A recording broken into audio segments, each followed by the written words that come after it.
السلام علیکم ورحمۃ اللہ وبرکاتہ، نحمدہ ونصلی علی رسولہ الکریم، اما بعد، فاعوذ باللہ من الشیطان الرجیم، بسم اللہ الرحمن الرحیم، رب اشرح لی صدری ویسر لی امری واحلل عقدۃ من لسانی یفقہوا قولی۔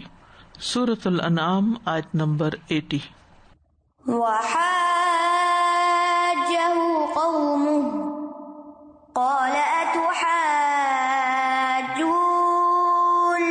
في الله وقد هدان ولا أخاف ما تشركون به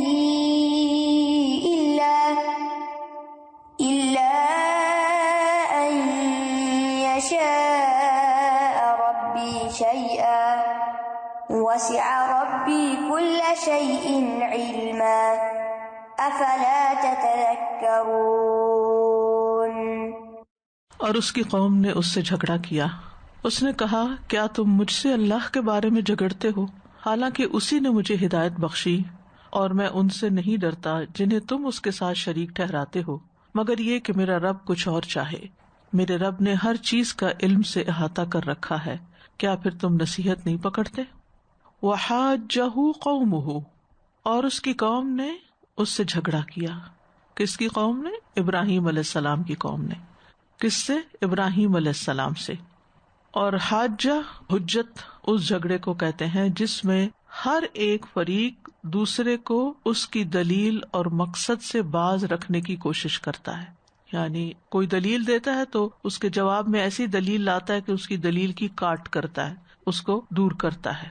محاجہ حجت کو قائم کرنے، ایک دوسرے پر غلبہ حاصل کرنے کے لیے ایک دوسرے سے بحث کرنے کو کہتے ہیں محاجہ، جیسے مکالمہ ہوتا ہے۔ راغب اصفہانی کہتے ہیں حجت کا لفظ ہر اس چیز کے لیے بولا جاتا ہے جو دو فریقوں میں سے کوئی بھی ایک فریق اپنے دعوے کو سچا کرنے کے لیے یا اپنے مد مقابل کے دعوے کو رد کرنے کے لیے پیش کرتا ہے۔ یعنی دو گروہ جھگڑ رہے ہیں تو ہر ایک کیا کر رہا ہے؟ اپنے دعوے کو سچا کر رہا ہے کسی دلیل آرگیومنٹ کے ساتھ، اور دوسرے کے دعوے کو رد کر رہا ہے۔ تو یہی حال یہاں پر ہوا کہ ابراہیم علیہ السلام اور ان کی قوم کے بیچ میں ایک ایسا مناظرہ ہوا، یہ مباحثہ ہوا کہ جس میں ہر ایک اپنی اپنی دلیل دے رہا تھا۔ ابراہیم علیہ السلام کے دلائل بالکل واضح تھے، لیکن اس کے باوجود ان کی قوم نے ابراہیم علیہ السلام سے جھگڑا کیا۔ ابراہیم علیہ السلام کی قوم ستاروں، سورج وغیرہ کی پرستش کرتی تھی، شرک کا ارتکاب کرتی تھی۔ جب ابراہیم علیہ السلام نے ان کے ان عقائد کو غلط ثابت کیا کہ یہ تو ڈوب جاتے ہیں، یہ تو کچھ کر نہیں سکتے، تو انہوں نے بجائے اس کے کہ آپ کی بات مان لیتے، الٹا آپ سے جھگڑا شروع کر دیا۔ اور یہ جھگڑا دو طرح کا تھا، ایک تو بحث مباحثے کی شکل میں، یعنی اپنی غلط باتیں جو بھی ان کے دماغ میں تھیں بتوں وغیرہ کے بارے میں وہ بیان کر کے ابراہیم علیہ السلام پہ غالب آنا چاہتے تھے۔ اور جب وہ اس جھگڑے میں یا اس مناظرے میں ناکام ہوئے تو ہار نہیں مانی، بلکہ کیا کہا؟ قالوا بل وجدنا آباءنا كذلك يفعلون، کہا ہم نے اپنے باپ دادا کو اسی طرح کرتے پایا ہے۔ یہ تھا ان کا جواب۔ تو یہ تو کوئی جواب نہیں، تو کوئی دلیل نہیں۔ دوسرا یہ تھا کہ انہوں نے جو جھگڑا کیا تھا اس میں ابراہیم علیہ السلام کو دھمکی دی تھی۔ قالوا حرقوه وانصروا آلهتكم ان کنتم فاعلین، سورۃ الانبیاء میں آتا ہے، انہوں نے کہا اسے جلا ڈالو اور اپنے الہوں کی مدد کرو۔ حالانکہ ہوتا ہی ہے کہ الہ مدد کرتے ہیں، یہاں یہ الہوں کی مدد کرنے چلے اگر تم کچھ کرنے والے ہو۔ تو ہر دور کے لوگ جو ہیں وہ انبیاء علیہم السلام کو اپوز کرتے ہیں، ان سے بحث مباحثہ کرتے ہیں، ان کو دھمکیاں دیتے ہیں، ان پہ تشدد کرتے ہیں، اور پھر ان کو اپنے باطل معبودوں سے ڈراتے بھی ہیں کہ وہ تمہارا نقصان کر دیں گے۔ قال اتحاجونی فی اللہ وقد ہدانی، ابراہیم علیہ السلام نے جواب دیا کیا تم مجھ سے اللہ کے بارے میں جھگڑتے ہو، اللہ کی الوہیت کے بارے میں، اس کے معبود ہونے کے بارے میں جھگڑتے ہو، حالانکہ اسی نے مجھے اس راستے کی ہدایت دی ہے۔ وقد ہدانی، وہی ایک معبود ہے، اسی نے مجھے بصیرت عطا کی ہے، اسی نے مجھے ہدایت دی ہے، اس لیے میرا پورا شرح صدر ہے کہ میں جس راستے پر ہوں وہ بالکل درست ہے، اور میں تمہاری باتیں اور تمہارے جو آرگیومنٹس ہیں ان پر یقین نہیں رکھتا۔ مزید ولا اخاف ما تشرکون بہ، الا ان یشاء ربی شیئا، اور نہ میں اس سے ڈرتا ہوں جن کو تم اس کے ساتھ یعنی اللہ کے ساتھ شریک ٹھہراتے ہو، کیونکہ وہ ان کو بتوں سے ڈراتے تھے تو کہا میں نہیں ڈرتا ان سے. ہاں میرا رب کوئی نقصان پہنچانا چاہے، جہاں کسی نقصان میں میرے رب کا اذن ہو تو وہ اور بات ہے، لیکن تمہارے بت میرا کچھ نہیں بگاڑ سکتے. یہ تھی ابراہیم علیہ السلام کی ہدایت اور ان کی بصیرت جو اللہ نے ان کو عطا کی تھی کہ انہوں نے ایسے موقع پر اپنی توحید کو زائل نہیں ہونے دیا. بہت سے لوگ جب شرکیہ کام چھوڑنا چاہتے ہیں تو ان کو ایک وہم لاحق ہو جاتا ہے کہ ہم نے یہ منت مانی تھی. مثلا اگر کسی نے منت مانی کہ وہ کسی قبر پہ چڑھاوا چڑھائے گا یا کسی قبر کو سجدہ کرے گا یا کسی قبر کا طواف کرے گا، پھر اس کو منع کیا جاتا ہے کہ ایسا نہ کرو، تو وہ ڈرتا ہے کہ اگر میں نے اپنی منت پوری نہ کی تو شاید میرا کچھ نقصان ہو جائے. لیکن یہ صرف باتیں ہوتی ہیں، اللہ کے سوا کوئی کسی کے نفع نقصان کا مالک نہیں، اور نہ کوئی کسی کا کچھ بگاڑ سکتا ہے، نہ کسی کی قسمت بگاڑ سکتا ہے، نہ کسی کو کوئی نقصان دے سکتا ہے. تو ابراہیم علیہ السلام نے بھی یہی کہا کہ یہ جو تم مجھے ان بتوں سے ڈراتے ہو میں ان سے نہیں ڈرتا، یہ تو میرا بال بھی بیکا نہیں کر سکتے، اور مجھے جو نقصان چاہے پہنچانا پہنچا کے دیکھ لے. ہاں میرا رب اگر کوئی نقصان پہنچانا چاہے تو اور بات ہے. الا ان یشاء ربی شیئا، یعنی یہاں نفع نقصان کو اللہ سبحانہ تعالیٰ کی طرف منسوب کیا، کیونکہ اس کے سوا کوئی بھی نفع نقصان کا مالک نہیں. سورۃ یونس میں بھی آتا ہے وَلَا تَدْعُ مِن دُونِ اللَّهِ مَا لَا يَنفَعُكَ وَلَا يَضُرُّكَ فَإِن فَعَلْتَ فَإِنَّكَ إِذًا مِنَ الظَّالِمِينَ، اور اللہ کو چھوڑ کر اس کو نہ پکاریں جو آپ کو نہ نفع دے سکتا ہے نہ نقصان، پھر اگر آپ نے ایسا کیا تو بے شک تب آپ ظالموں میں سے ہوں گے، یعنی آپ بھی انہی میں شامل ہوں گے. اگر اللہ کے سوا تم کسی اور سے ڈرتے ہو اور اس کو پکارتے ہو. یہ مضمون سورۃ زمر میں بھی بیان ہوا ہے کہ اگر اللہ تعالیٰ مجھ پر رحمت کرنا چاہے تو یہ دیویاں جو ہیں اس کی رحمت کو روک نہیں سکتی، اور اگر کوئی نقصان دینا چاہے تکلیف دینا چاہے تو تمہارے معبود اس تکلیف کو دور نہیں کر سکتے. اور پھر آخر میں قل حسبی اللہ علیہ یتوکل المتوکلون، کہہ دیجیے اللہ مجھے کافی ہے. توکل کرنے والے اسی پہ توکل کرتے ہیں، اسی پر بھروسہ کرتے ہیں اور اس طرح کی دھمکیوں سے خوف زدہ نہیں ہوتے. اسی لیے کہتے ہیں نا کہ الا ان اولیاء اللہ لا خوف علیہم ولا هم یحزنون، خبردار اللہ کے دوستوں کو نہ کوئی خوف ہوتا ہے نہ غم. کس چیز کا خوف نہیں ہوتا؟ کہ کوئی ان کا کچھ بگاڑ دے گا، کیونکہ انہوں نے اپنا معاملہ اللہ کے سپرد کیا ہوتا ہے، اللہ پہ توکل کرتے ہیں. جتنا جتنا توکل بڑھے گا اتنا اتنا آپ خوف سے باہر نکل آئیں گے. وسع ربی کل شیء علما، میرا رب علم کے اعتبار سے ہر چیز کو گھیرے میں لیے ہوئے ہے، یعنی میرا رب ہر چیز کے بارے میں خوب جانتا ہے. تو اللہ تعالیٰ کے جتنے بھی فیصلے ہوتے ہیں وہ اس کے علم اور حکمت کی بنا پہ ہوتے ہیں.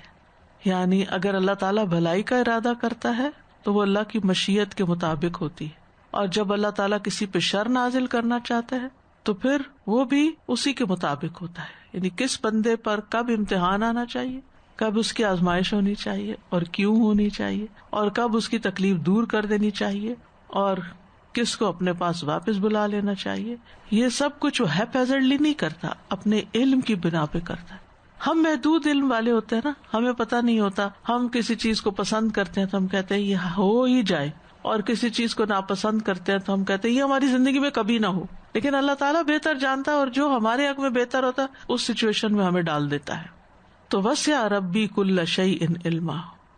شعیب علیہ السلام نے بھی اپنی قوم سے ہی کہا تھا وما یکون لنا ان نعود فیہا الا ان یشاء اللہ ربنا وسع ربنا کل شیء علما، کہ ہمارے رب نے ہر چیز کو علم کے اعتبار سے گھیر رکھا ہے. کوئی چیز چھوٹی بڑی ذرہ ذرے سے بھی چھوٹی اس کے علم سے باہر نہیں، سب پتہ ہے اس کو، ماضی حال مستقبل اس کے لیے سب ایک ہی ہے. افلا تتذکرون، کیا پھر تم نصیحت نہیں پکڑتے؟ تذکر کا مطلب ہوتا ہے کہ ایک شخص جو پہلے غفلت میں اور بھول میں پڑا ہوا تھا اچانک اس کو وہ چیز یاد آ جائے جس سے وہ غافل تھا. تو ابراہیم علیہ السلام کا مطلب یہ تھا کہ تم جو کچھ کر رہے ہو تمہارا اصلی رب حقیقی رب اس سے بے خبر نہیں، اس کا علم ساری چیزوں پر محیط ہے. پھر کیا اس حقیقت کو جان کر بھی تمہیں ہوش نہیں آئے گا؟ تم سمجھو گے نہیں؟ تمہیں سمجھ جانا چاہیے. یعنی جو یہ جان لیتا ہے کہ وسع ربی کل شیء علما، تو پھر وہ اللہ کے سوا کسی سے نہیں ڈرتا. حق اور باطل میں فرق کرنے کے لیے انسان کو تذکر چاہیے، ہوش مندی چاہیے. غفلت سے نکلنے کی ضرورت ہے، اپنے آپ کو ڈی کنڈیشن کرنے کی ضرورت ہے، باتوں کو ان کے صحیح رخ سے سمجھنے کی ضرورت ہے۔ وَكَيْفَ أَخَافُ مَا أَشْرَكْتُمْ وَلَا تَخَافُونَ أَنَّكُمْ أَشْرَكْتُم بِاللَّهِ مَا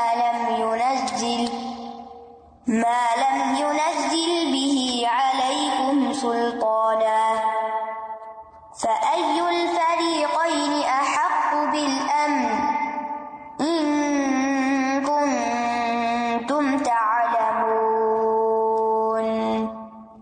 اور میں ان سے کیوں کر ڈروں جنہیں تم شریک ٹھہراتے ہو، جبکہ تم اس بات سے نہیں ڈرتے کہ تم نے اللہ کے ساتھ ان کو شریک ٹھہرایا جس کی اس نے تم پر کوئی دلیل نہیں اتاری۔ تو دونوں گروہوں میں سے کون امن کا زیادہ حقدار ہے اگر تم علم رکھتے ہو۔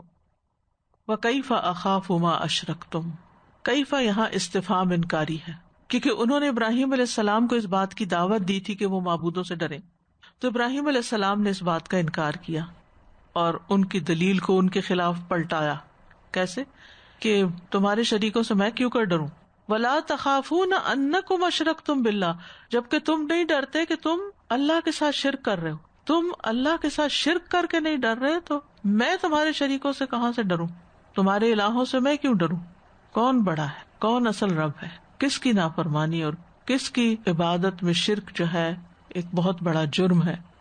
یعنی ان کی قوم کا اللہ سے نہ ڈرنا زیادہ حیران کن بات ہے بنسبت اس کے کہ ابراہیم علیہ السلام ان کے بتوں سے ڈرے۔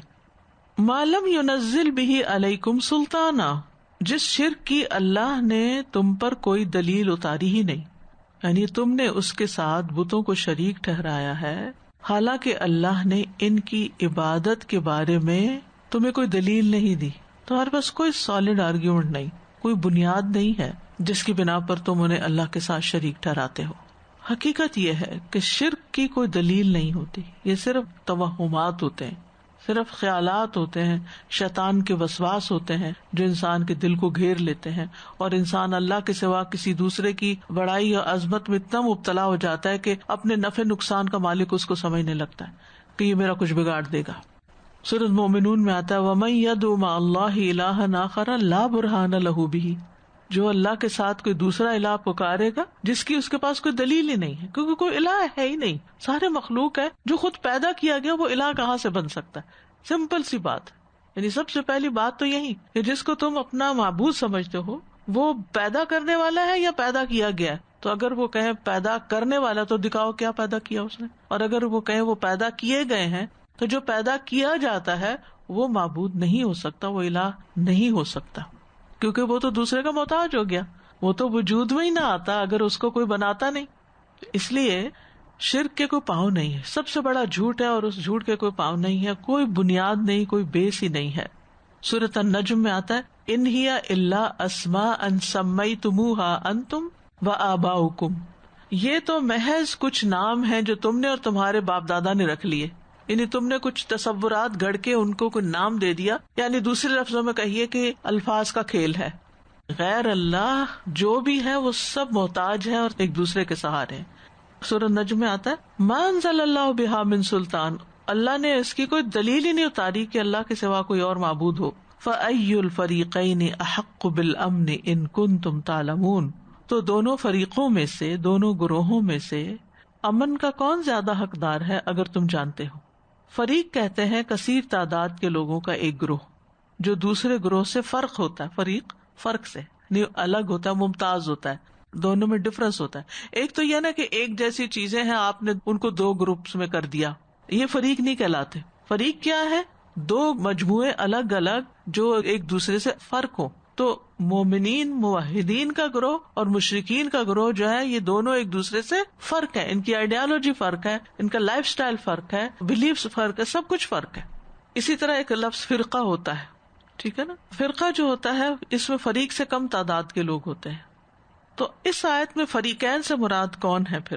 ایک وہ لوگ جو ابراہیم علیہ السلام کے دین پر تھے، اور دوسرے وہ جو ان کی قوم کے لوگ تھے، یا ابراہیم علیہ السلام نے ان لوگوں کو مراد لیا ہے جو بعد میں ان کی ملت کی پیروی کریں گے، یعنی جو ابراہیم علیہ السلام کے طریقے پہ ہوں گے آخر تک، وہ ایک فریق ہے، اور ایک وہ ہیں جو مشرک قوم کے طریقوں پر چلیں گے آخر تک. تو یہ دونوں مجموعے الگ الگ ہو گئے. تو ان دونوں میں سے امن کا زیادہ حقدار کون ہے؟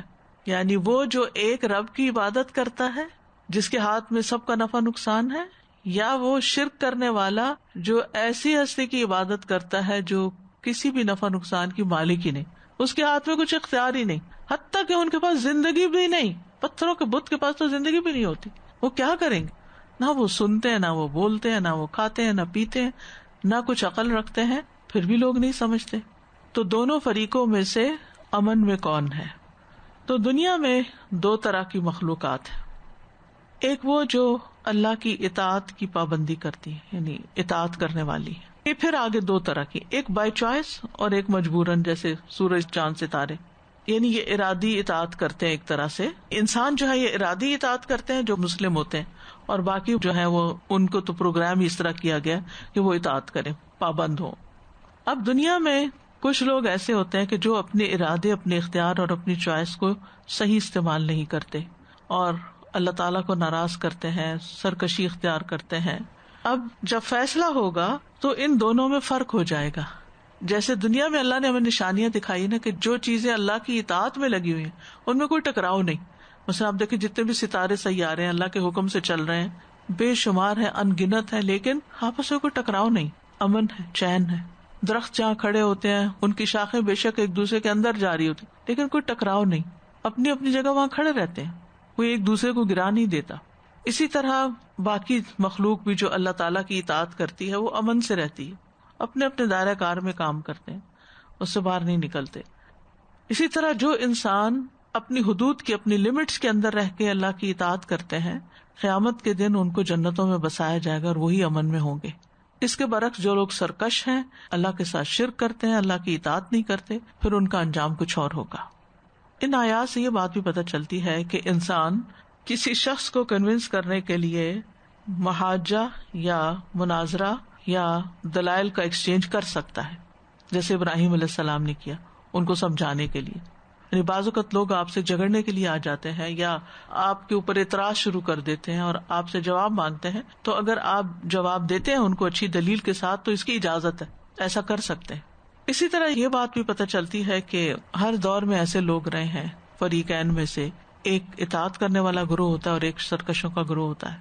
پھر اسی طرح یہ ہے کہ جو لوگ شرک کرتے ہیں یا نافرمانی کرتے ہیں وہ عقل سے کام نہیں لیتے، کیونکہ اگر عقل سے کام لیتے تو یہ غلط کام نہ کرتے. الذين آمنوا ولم يلبسوا إيمانهم بظلم أولئك لهم الأمن وهم مهتدون. وہ لوگ جو ایمان لائے اور انہوں نے اپنے ایمان کو ظلم یعنی شرک کے ساتھ نہیں ملایا، وہی لوگ ہیں جن کے لیے امن ہے اور وہی ہدایت یافتہ ہیں. الذین آمنوا، وہ جو ایمان لائے یعنی اللہ پر، اس کے رسولوں پر. اور ایمان کیسا کہ جس میں شرک کی کوئی آمیزش نہیں تھی. بہت سے لوگ اللہ پہ ایمان بھی رکھتے ہیں اور ساتھ شرک بھی کر رہے ہوتے ہیں، لیکن یہاں ان لوگوں کی بات ہو رہی ہے کہ جو ایمان لا کر شرک سے پرہیز کرتے ہیں. وَلَمْ يَلْبِسُوا إِيمَانَهُمْ بِظُلْمٍ، اپنے ایمان میں ظلم کی آمیزش نہیں کی، یعنی شرک میں نہیں رنگا ان کو. اس آیت سے متعلق ایک حدیث بھی ہے جو یہاں ظلم کے معنی کو متعین کرتی ہے. عبداللہ بن مسعود کہتے ہیں کہ جب یہ آیت نازل ہوئی تو ہم نے عرض کیا، یا رسول اللہ صلی اللہ علیہ وسلم، ہم میں سے کون ایسا ہے جس نے اپنے اوپر ظلم نہ کیا ہو؟ ہم میں سے ہر ایک کرتا ہے. ظلم کیا؟ اپنے اوپر کرنا، گناہ کرنا. تو آپ نے فرمایا کہ ایسا نہیں ہے جو تم کہہ رہے ہو. لم یلبسوا ایمانہم بظلم کا مطلب یہ ہے، کیا تم نے سنا نہیں کہ لقمان نے اپنے بیٹے سے کہا تھا، یا بنی لا تشرک باللہ ان الشرک لظلم عظیم، اے میرے بیٹے اللہ کے ساتھ شرک نہ کرو کیونکہ شرک بہت بڑا ظلم ہے. تو قرآن کا بعض حصہ بعض کی تفسیر کرتا ہے. تو جب آپ قرآن مجید کی تفسیر کریں یا پڑھیں تو اس میں یہ ملحوظ رکھیں کہ قرآن مجید نے اس لفظ کے خاص معنی کسی اور جگہ کیا واضح کیے، کیا بتائیں. تو اس کو جنرلائز نہیں کیا جا سکتا. یہاں ظلم کا خاص معنی شرک ہی ہے. اولئک لہم الامن وہم مہتدون، یہی لوگ امن والے ہیں اور یہی ہدایت یافتہ ہیں. یعنی ایسے لوگوں کے لیے دنیا اور آخرت میں امن ہے. دنیا میں اللہ کے عذاب سے بچ جائیں گے اور آخرت کے عذاب سے بھی بچ جائیں گے، اور وہ ہدایت پانے والے ہیں، یعنی اسلام کی طرف رہنمائی حاصل کریں گے. تو اس آیت سے یہ پتہ چلتا ہے کہ توحید خالص جو ہے یہ دنیا اور آخرت میں امن حاصل کرنے کا ذریعہ ہے. اور امن میں ہر چیز شامل ہے، امن میں ہر طرح کا امن شامل ہے. اور بعض کہتے ہیں کہ امن یہاں ظلم کے کانٹیکس میں، کہ جتنے بڑے آپ ظالم ہوں گے اتنے ہی آپ خوف زدہ ہوں گے. جو ظلم کرتا ہے وہ چین سے نہیں رہ سکتا. مثلا کوئی کسی کو قتل کر دے یا کوئی کسی کا مال چرا لے، کیا وہ خود امن سے ہوگا؟ اس کے دل قرار میں ہوگا؟ نہیں. اسی طرح شرک کرنے والوں کے اندر بھی سکون نہیں ہوتا. یعنی آپ کا امن اور سکون آپ کے ظلم سے جڑا ہوا ہے. جس قدر آپ ظلم سے ہٹیں گے، دور ہوں گے، اتنا ہی دنیا اور آخرت میں امن پائیں گے. اور جتنا آپ ظلم کریں گے کسی پر، چاہے وہ شرک کے معنوں میں ظلم ہو یا ویسے ظلم ہو، تو اسی درجے کا پھر سکون لٹے گا. اصل میں ایمان لانا جو ہے وہ صرف کوئی زبانی اقرار کر لینا نہیں ہے. ایمان کا مطلب ہوتا ہے کہ انسان اللہ تعالیٰ کی ذات پر مکمل بھروسہ رکھے، اس کا دل دماغ جو ہے وہ اللہ کی طرف متوجہ رہے، ان کی سوچ، ان کی چاہت، ان کی پسند ناپسند سب کچھ اللہ کی مرضی کے تابع ہو جائے. ان کا خوف، ان کی محبت، ان کی دلچسپیاں، ان کی وفاداریاں سب کی سب اس کے لیے ہو جائیں جس کا ایمان باللہ تقاضا کرتا ہے. تو ایسا ہی شخص جو ہے نا پھر ہدایت یافتہ ہوتا ہے. یعنی ہدایت یافتہ کون ہے؟ کہ جس کے دل میں اللہ کی یاد ہو، جس کے اعمال میں اللہ کی اطاعت ہو، جو اللہ سبحانہ وتعالیٰ کی عظمت کو پہچانتا، اللہ کی معرفت رکھتا ہو، حق کا اعتراف کرتا ہو. تو ایک وہ ہیں جنہوں نے سمپل ورڈز میں ایمان لا کے ظلم سے پرہیز کیا، یعنی شرک سے اور شرک کے علاوہ بھی گناہوں سے. یہ لوگ سکون میں ہوتے ہیں. دوسرے وہ لوگ ہوتے ہیں جو یعنی کہ خلطوا عملا صالحا وآخر سیئا، کچھ اچھے کام کرتے ہیں، کچھ دوسرے بھی کر لیتے ہیں. تو ان کے لیے بھی وعید نہیں کہ اللہ تعالیٰ ان کو معاف کر دے گا. تو ایک ہوتے ہیں مقربون جن کی زندگی پاک صاف شفاف ہوتی ہے، اور دوسرے ہوتے ہیں عام گناہگار مسلمان. اللہ تعالیٰ ان پر بھی مہربان ہوگا اگر یہ توبہ کرتے رہیں اور اپنی اصلاح کی کوشش کرتے رہیں. یہ فرق کیوں ہے؟ بات یہ ہے کہ انسانوں میں کچھ مضبوط ارادے کے لوگ ہوتے ہیں جو ایک دفعہ فیصلہ کرتے ہیں نا تو وہ ڈر جاتے ہیں. دنیا ادھر کی ادھر، انہوں نے وہی کرنا ہے جو صحیح ہے. وہ کسی بھی ماحول میں چلے جائیں، کسی ملک میں چلے جائیں، وہ کسی سچویشن میں آ جائیں، وہ جس چیز کو صحیح سمجھتے ہیں وہ کرتے رہتے ہیں. ان کے اندر مستقل مزاجی ہوتی ہے، وہ گھبراتے نہیں. کوئی ان کی مخالفت کرے، کوئی ان کی تعریف کرے، کچھ کرے، انہوں نے جو سوچ رکھا ہے نیکی کا کام وہ انہوں نے کرنا ہے. لوگوں نے 10 دفعہ دھمکائے کہ دیکھو تم اگر یہ فلاں کی بزرگی کو نہیں مانو گے تو تم پس جاؤ گے، تو ان کو کوئی اثر نہیں ہوتا. وہ کہتے نہیں، سب کچھ اللہ کے ہاتھ میں ہے، اللہ کے سوا کسی اور سے کیا ڈرنا. تو یہ اور طرح کے لوگ ہوتے ہیں. کچھ ارادے کے کمزور لوگ ہوتے ہیں، وہ چھوٹی سی بات سے خوف زدہ ہو جاتے ہیں اور لوگوں کی کہتے ہیں کچے کانوں کے جدھر کسی نے لگایا ادھر چل پڑتے ہیں. اور جب ان کو احساس ہوتا ہے کہ ہم غلط راستے پہ چلے تو وہ واپس پلٹتے ہیں، پھر توبہ کر لیتے ہیں. تو اللہ تعالیٰ ان پہ بھی مہربان ہوگا، کیونکہ جب کوئی توبہ کرتا ہے تو اللہ تعالیٰ اس پر مہربان ہو جاتا ہے، اس کی توبہ قبول کر لیتا ہے. تو جو شخص اپنے گناہوں کا اعتراف کر لے، چاہے اس سے غلط کام ہو چکے ہوں، چاہے شرک بھی ہو چکا ہو، اگر اعتراف کر لیں گے وَاعْتَرَفْتُ بِذَنْبِي فَاغْفِرْ لِي فَإِنَّهُ لَا يَغْفِرُ الذُّنُوبَ إِلَّا أَنْتَ، تو اللہ تعالیٰ اس کو معاف کر دیتا ہے. اور گناہوں کا اعتراف شرک کے معاملے میں، کفر کے معاملے میں، کبیرہ گناہوں کے معاملے میں تو ہے ہی، لیکن عام روزمرہ زندگی میں بھی جب کوئی شخص، چاہے جاننے والا، انجان، اچھے طریقے سے بتانے والا یا نہ بتانے والا، ان کی کسی غلطی کی طرف اشارہ کر دے تو وہ اس کا اعتراف کر لیتے ہیں کہ ہاں واقعی مجھے تو خیال ہی نہیں آیا، یہ ٹھیک نہیں ہے، یہ صحیح نہیں ہوا، سوری کر لیتے ہیں، معافی مانگ لیتے ہیں. ان کے اوپر ایک شرمندگی آتی ہے، اور اپنی تنہائیوں میں وہ رب کے آگے روتے بھی ہیں کہ ہم کمزور ہیں، ہمارے ارادے کمزور ہیں، ہمارا ماحول ایسا ہے، ہم مجبور ہیں اور ہم معافی چاہتے ہیں جو بھی غلطیاں ہم سے ہو جاتی ہیں. ہم نہیں چاہتے لیکن ہم دباؤ کا شکار ہو جاتے ہیں، ہم ریزسٹ نہیں کر پاتے، کمزور ہے نا انسان. تو اللہ تعالیٰ ان کو بھی معاف کر دے گا بشرطے کہ اعتراف کریں ہم نے غلط کیا. اور جو ڈھیٹ بن جائے اور عذر بہانے پیش کرے اور منافقت برتے تو وہ پھر اپنا انجام سوچ لیں. تو اللہ کے جو بندے ہوتے ہیں ان کے لیے کوئی خوف اور غم نہیں ہوتا. اس کا یہ مطلب نہیں کہ ان پہ کوئی آزمائش نہیں آتی، آزمائشیں آتی ہیں، کبھی بچوں کے معاملے میں، کبھی شوہر کے معاملے میں، کبھی گھر کے کسی اور معاملے میں، کبھی رزق کے معاملے میں. لیکن آزمائش کے اندر ان کے اندر ایک سکون ہوگا، امن ہوگا. یعنی کچھ لوگ ہوتے ہیں نا کہ جب ان پر کوئی تکلیف آتی ہے تو وہ آپے سے باہر ہو جاتے ہیں، واویلا شروع کر دیتے ہیں، چیخ پکار شروع کرتے ہیں، بہت رونا دھونا اور بہت واویلا. لیکن کچھ لوگ ہوتے ہیں کہ ان کے اوپر بڑے سے بڑے پہاڑ ٹوٹتے ہیں تو پرسکون رہتے ہیں، آرام سے اس کو سہ جاتے ہیں. آنسو آتے ہیں لیکن شکوہ نہیں آتا زبان پر. تو امن کا تعلق ظلم چھوڑنے سے ہے. اگر آپ انسانوں پر ظلم کر رہے ہیں تو وہ چھوڑ دیں تو آپ کو امن نصیب ہو جائے گا. یعنی بہت سے لوگ ہیں نا جو کچھ مسائل میں گھرے ہوئے ہوتے ہیں، پھر وہ کبھی پیروں کے پاس جاتے ہیں، کبھی فقیروں کے پاس جاتے ہیں، کبھی کہیں کبھی کہیں، کبھی اس سے کوئی نسخہ لیتے ہیں، کبھی اس سے کوئی چیز لیتے ہیں، لیکن ان کا مسئلہ حل نہیں ہوتا. وجہ یہ ہے کہ وہ اپنی زندگی کی طرف نہیں دیکھتے کہ ہم کہاں کہاں ظلم کر رہے ہیں، اللہ کی نافرمانی کر کے یا بندوں کا حق مار کے.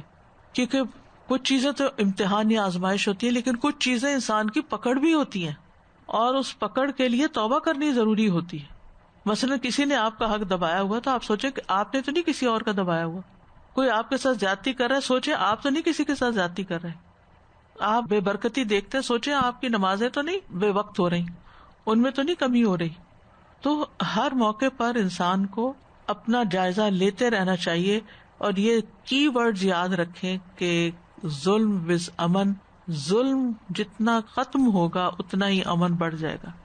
لیکن جب آپ کسی کی غیبت نہیں کرتے، جب آپ کسی پہ الزام تراشی نہیں کرتے، جب آپ کسی کا مال نہیں چراتے، جب آپ کسی کے ساتھ کچھ برا نہیں کرتے، ظلم نہیں کرتے، تو آپ کے اندر چین ہی چین ہوتا ہے. تو میں نے کسی کا کچھ نہیں نقصان کیا، میرا کوئی کیا بگاڑے گا، میں نے کسی سے کچھ چھینا ہی نہیں، مجھ سے کوئی کیا چھینے گا. لیکن جب آپ زیادتی کرتے ہیں، جب آپ دوسرے کا حق مارتے ہیں، پھر آپ کی نیندیں اڑتی ہیں کہ آیا مجھ پر بھی وبال آیا، میں نے کسی پہ چڑھائی کی ہے، اب مجھے بھی تیار رہنا چاہیے. تو ظلم ایک تو شرک ہوتا ہے، دوسرے گناہ ہوتے ہیں جس میں مخلوق پہ ظلم، اپنی جان پہ ظلم. اور مخلوق پہ ظلم جو ہے وہ ان کی عزت، جان، مال، ان سب چیزوں سے متعلق ہوتے ہیں. استاذہ جی کئی دفعہ انسان نہیں بھی سوچ رہا ہوتا نا، تو اس سے ایسے حالات ہو جاتے ہیں، جیسے مثال کے طور پہ گاڑی چلاتے چلاتے جانے میں ہٹ ہو گیا اور اس وقت انسان جو ہے وہ بھاگ جاتا ہے. ہاں، اس وقت پتہ نہیں لگتا، جیسے اسی جگہ پر کیمرے وغیرہ نہیں ہوتے یا کچھ پکڑا نہیں جاتا، وہ چلا جاتا ہے پیچھے، وہ بیچارے کو پتہ نہیں کیا ہو، کوئی مر جائے یا تکلیف میں ہو جائے تو اس کو نہیں پتا ہوتا، بعد میں پتہ بھی نہیں لگتا. لیکن اس کا ضمیر جو ہے وہ اس کو بار بار وہ کرتا رہتا ہے، گلٹی فیل کرتا ہے. تو پھر ایسے کوئی ظلم ہو جائے پھر بس توبہ بھی کرے اور صدقہ خیرات کرے. صدقہ جو ہے وہ گناہوں کی آگ کو بجھاتا ہے. اور بعض اوقات لوگ اس لیے اس جگہ پر نہیں رکتے، جیسے ایکسیڈنٹ ہو گیا یا کچھ، کہ وہ تو گیا، جو کرنے والا اس کو بھی مار ڈالیں گے. وہاں اتنے جذباتی ہو جاتے ہیں لوگ، تو لوگ پھر اپنی جان بچا کے بھاگتے ہیں. گلٹی بھی ہوتے ہیں، لیکن یہ کہ پھر اپنے آپ کو بچانے کے لیے وہاں نہیں رکتے. تو اگر کوئی ایسا گناہ ہو گیا ہو تو آئیڈینٹیفائی کریں کہ کس کے ساتھ زیادتی ہوئی، اس کو کسی بھی طرح مدد دیں، اس کا علاج کروائیں. اور اگر نہیں پتہ چلتا کسی طرح تو اس کو ذہن میں رکھ کے کسی اور ایسے مصیبت زدہ کے کام آئے. یعنی دنیا میں انسان کو کسی نہ کسی طرح کفارہ کر لینا چاہیے. تو اس آیت میں بنیادی طور پر توحید اپنانے والے اور شرک سے بچنے والوں کی ایک اہمیت اور فضیلت بتائی گئی ہے. لا الہ الا اللہ جو ہے یہ جنت واجب کرنے والا عمل ہے. نبی صلی اللہ علیہ وسلم نے لوگوں کو ایک مرتبہ خوشخبری دی، بے شک جس نے لا الہ الا اللہ وحدہ لا شریک لہ کہا، اس کے لیے جنت واجب ہو جائے گی. پھر اسی طرح حضرت معاذ نے نبی صلی اللہ علیہ وسلم سے روایت کیا کہ جو اللہ سے اس حال میں ملے کہ اس نے اللہ کے ساتھ ذرا سا بھی شرک نہیں کیا تو وہ جنت میں داخل ہوگا. ذرا سا بھی شرک نہیں کیا. اللہ سبحانہ وتعالی ہمیں جانے انجانے ہر شرک سے محفوظ رکھے. توحید کے سبب انسان کی بخشش ہو جاتی. ایک شخص نے شرک کے علاوہ ہر طرح کے گناہ کیے تھے. جب وہ مرنے لگا تو اپنے بچوں سے کہا جب مر جاؤں جلا کے میری راکھ اڑا دینا، پانی میں بہا دینا. جب انہوں نے ایسے کیا تو اللہ تعالیٰ نے اس کو اکٹھا کر کے دوبارہ زندہ کیا. پوچھا تم نے یہ کیوں کیا تھا؟ تو اس نے کہا اللہ تعالیٰ آپ کے ڈر کی وجہ سے. تو اس اللہ کے ڈر کی وجہ سے اللہ نے اس کو بخش دیا کہ وہ اپنے گناہوں سے ڈرتا تھا کہ میں نے بہت زیادتیاں کی، میرا بنے گا کیا، میرا حساب نہ ہو.